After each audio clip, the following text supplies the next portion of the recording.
I've always focused on myself. People always like to attach your name with other people's names for entertainment purposes, but I've proven it. Every time I go in the ring, it's going to be entertainment.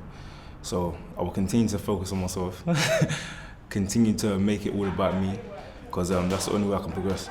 Got to concede, he's a decent opponent. On paper, yeah. You know, he's still undefeated for now. I think he's a current Commonwealth champion, but that's why we're fighting on Fight Night. Because again, he's said a few words which, again, in his position, he's meant to do. He's meant to call out the people that are above him in boxing, and we made the fight happen. So I'm looking forward to it. What's he said in particular? Just from things I've heard again from BT Sports, and people always attach my name to other people's names. He was one of the people saying that he wants to fight me. First it started off saying that he wants to fight people like me in the future, and then it got to the point where he was saying he's ready to fight me, etc. And then we made it happen. You know, we was meant to fight before, and then the COVID-19 happened, and we both fought the same opponent. He fought him and went points. I fought him and stopped him in half the time, 6 rounds, which I said I was going to do. There was a bit of banter between us. He said that I was fighting his leftovers. I said it's because he didn't finish his plate, he didn't finish his dinner. But it's just boxing, you know, talking. But again, all the talking is done on Fight Night.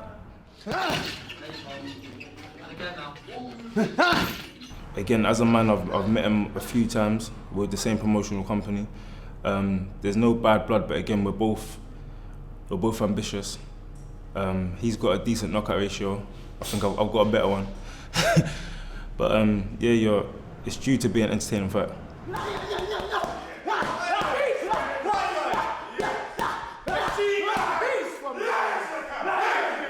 If he feels he's being overlooked, that's his problem. That's not my focus. My focus is to go in there and get the job done. I've been in a position before where I was overlooked. I didn't focus on it. You know, I'm sure there's going to be times in the future when I'm having big fights and I'm overlooked.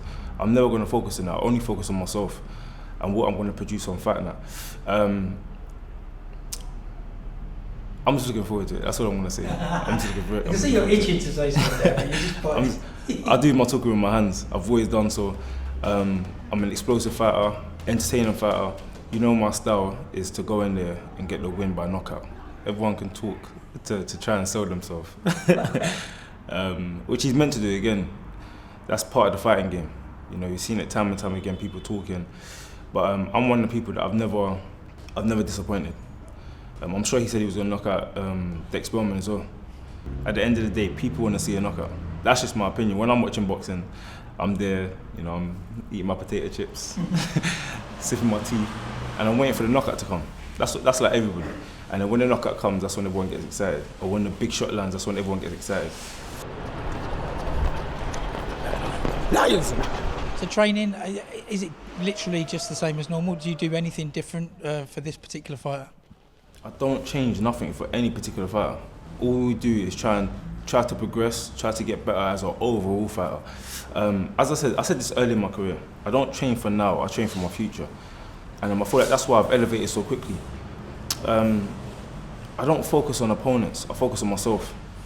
And it's worked for me, it's going to continue to work for me. And I feel like that's why I've progressed so quickly. After the Kovalev fight, I'm going to be the biggest critique of myself. I don't want to hear, you did well. I don't want to hear, it's only experience. I don't want to hear nothing like that. It's, you need to do better. That's it, plain and simple. I'm going to be the first one to tell myself that. Because even though I was close, and again, when I look back on it, there was only one way I was going to win that fight, and that's by knockout. So that's probably why, you know, I ended up exerting myself and going for it more than I should have, and not being as strategic as I could have been. But at the same time, I learned a lot from it. So for me, it's about learning from that, progressing on that. You know, that was the biggest fight of my career so far, and people are going to talk about it. And because it was such an entertaining fight, people are going to speak about it. And because I was that close, people always want to speak about it. So it comes with the territory. It comes with, you know, being a professional boxer, being an athlete, and being an attraction in the sport as well. It just comes with it. So again, that's something that I can take, and something I can feed off of. Yeah, again, Lyndon was saying that he watched that fight and he was cheering for you, was in your corner and was like getting excited in the 8th when he nearly took him out, but he said in the end he still got knocked out by a jab. Yeah, that's what I'm trying to say. People, they keep saying about, oh, I got knocked out by a jab or whatever. It was pure tiredness. Overexerted myself. But again, people, you see it a lot in boxing. People talk. But again, he's going to get in the ring with me. He's going to have to get in the ring with me. On December 6th, so the day after the fight, I want us to do an interview. And then we'll see if his tone changed or not. People should tune in because you're going to see nothing but entertainment, excitement, and explosiveness. So December 5th, I'm looking to put on a show as always. But again, this is an undefeated opponent until the 5th of December.